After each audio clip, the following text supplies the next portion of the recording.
Magandang araw sa inyong lahat. Ngayon, pag-uusapan natin ang isang comedy romance drama na pelikula mula 2019 na pinamagatang Yes, God, Yes.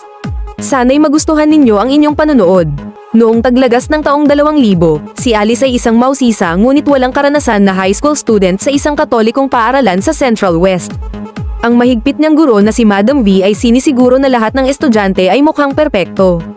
Si Alice ay mabait at mausisa sa maraming bagay na normal lamang para sa kanyang edad.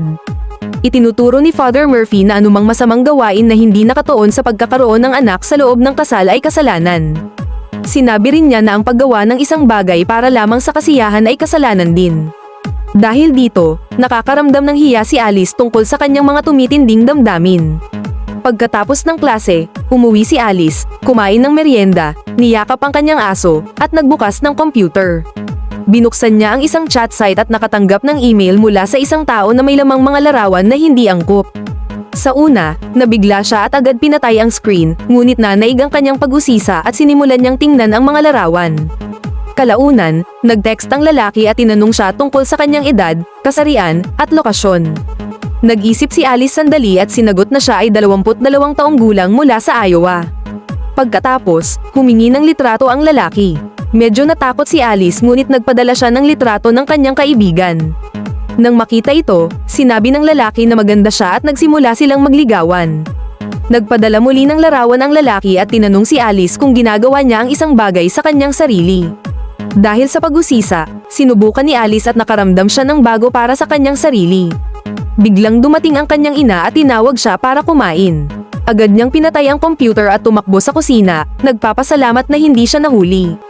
Kinabukasan, habang kumakain ng tanghalian si Alice at ang kaibigang si Laura, lumapit ang kaklase nilang si Beth. Sinabi nito na hindi siya makapaniwala na may ginawa raw na masama si Alice kay Wade sa party ni Laura at binanggit na pinag-uusapan ito ng lahat. Itinanggi ito ni Alice at inamin na hindi niya nga alam kung ano ang ibig sabihin nito.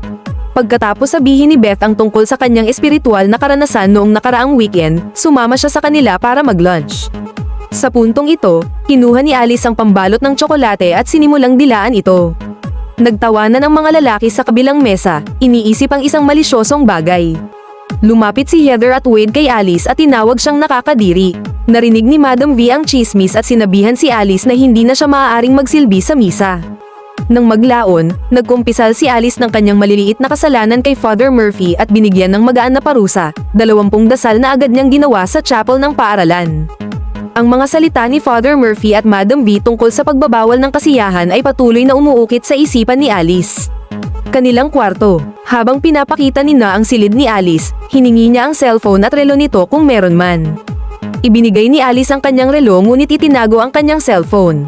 Sa sumunod na eksena, dumalo si Alice sa isang pagtitipon sa bulwagan kung saan sinabi ni Father Murphy na sila ay tinawag ng Diyos para sa retreat na ito at idinagdag na maaari itong maging isang makabuluhang karanasan para sa kanila. Si Chris ay palakaibigan at masiglang kinausap si Alice nang siya ay may talaga sa grupo nito.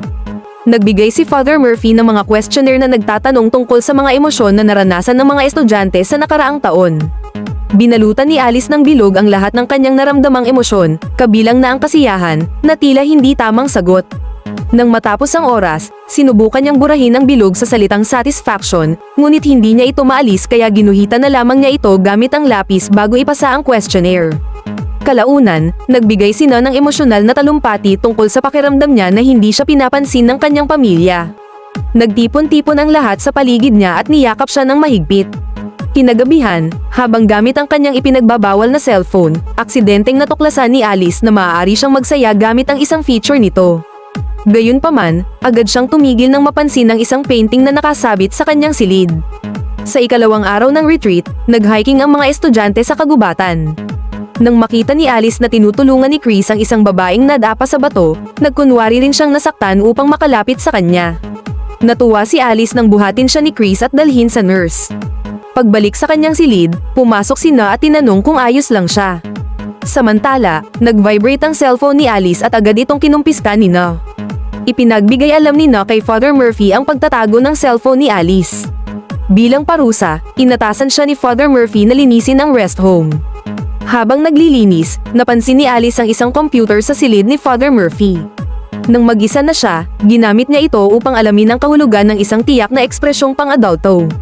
Ngunit bago pa niya matutunan ng anuman, narinig niya ang tunog ng mga yabag kaya mabilis niyang pinatay ang computer at umalis. Hinarap niya si Na na pabirong nagbanggit tungkol sa sinasabing pagkikita nila ni Wade. Sinabi ni Na na hindi siya galit kay Alice dahil sa pagtatago ng cellphone at naniniwala siyang nasa tamang landas si Alice para magbago. Kinagabihan, binasa ni Father Murphy ang mga liham na ipinadala ng mga pamilya ng mga estudyante para sa lahat. Pagkatapos basahin ang mga liham, lahat ay naging emosyonal.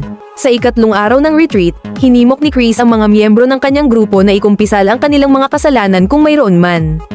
Ang pagkukumpisal, aniya, ay makakatulong upang lumino ang kanilang isipan at makapag-focus. Nagbahagi ang lahat ng kanilang malulungkot na kwento, ngunit si Alice ay walang may kumpisal kaya naisipan niyang gumawa ng kwento tungkol sa pagkawala ng kanyang aso.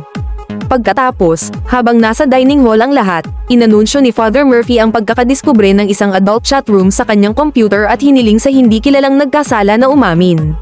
Dagdag pa niya, ang Diyos ay nakatingin at paparusahan ang may sala. Bahagyang natakot si Alice nang marinig ito, ngunit hindi pa rin siya umamin sa kanyang ginawa. Sa sumunod na eksena, nakita ang mga estudyante na nakapila sa harap ng opisina ni Father Murphy.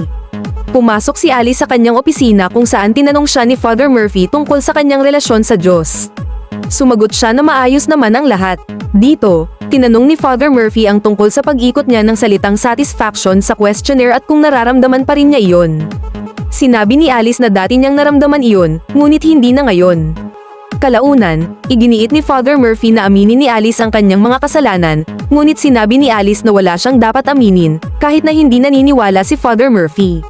Habang naglilinis si Alice sa dining room, dumating si Wade at nagkalat ng basura. Pinagalitan siya ni Alice dahil sa pagiging magulo at sa hindi pagtanggi sa mga kumakalat na chismis.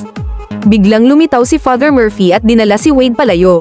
Umalis si Wade nang hindi umaamin sa kasalanan o humihingi ng tawad. Habang naglilinis si Alice, nakita niya si Nina na hinahalikan at gumagawa ng bawal kasama ang isa pang estudyante sa malapit na kagubatan. Nagulat si Alice sa kanyang nakita ngunit nagsimulang mag-isip tungkol dito. Halos mapahamak siya nang muntik na siyang mahuli. Ibinahagi niya ang kanyang nakita kay Laura, ngunit tumanggi itong maniwala dahil iniidolo nito si Na.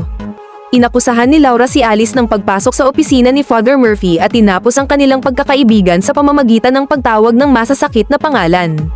Kalaunan, bumalik si Alice sa opisina ni Father Murphy at pinaratangan si Wade na siyang nag-hack sa computer sa pamamagitan ng paglalagay ng bracelet nito sa ilalim ng keyboard.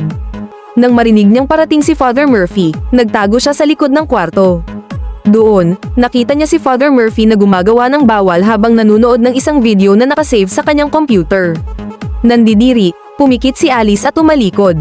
Sa kalsada, nakasalubong niya si Chris na nagtanong kung ayos lang siya at nagpumilit na kausapin siya para pasayahin siya. Nang silang dalawa na lang, hinalikan ni Alice si Chris, ngunit nalito ito at tumakbo palayo. Kinagabihan, mag-isa si Alice at palihim na lumabas ng kampo habang ang lahat ay kumakanta. Napadpad siya sa isang bar kung saan nakilala niya ang may-ari nito na si Gina. Nag-usap sila tungkol sa kung paano ang takot sa sumpa ay maaaring makasira ng pag-unlad ng mga kabataan. Tinanong ni Alice si Gina kung bakit nagtatago ang mga tao sa likod ng mga maling pagkakakilanlan, sinusubukang magpa-impress sa iba at itinatago ang kanilang tunay na sarili. Inamin ni Alice na natatakot siyang tuklasin ang kanyang mga nais o gumawa ng maliliit na pagkakamali dahil sa takot na mapunta sa impyerno. Nagbigay ng payo si Gina, ipinaliwanag na dumaan din siya sa isang mahigpit na katolikong paaralan kaya nauunawaan niya ang pinagdadaanan ni Alice. Nag-usap sila ng matagal na nagpaga ng loob ni Alice. Kalaunan, inihatid ni Gina si Alice pabalik sa kampo at sinabihan siyang pag-isipan ang paglipat ng kolehiyo. Sa huling araw ng kampo, nakilala ni Alice ang isang mahiyain na estudyante habang si Father Murphy ay nakikipag-usap kay Wade.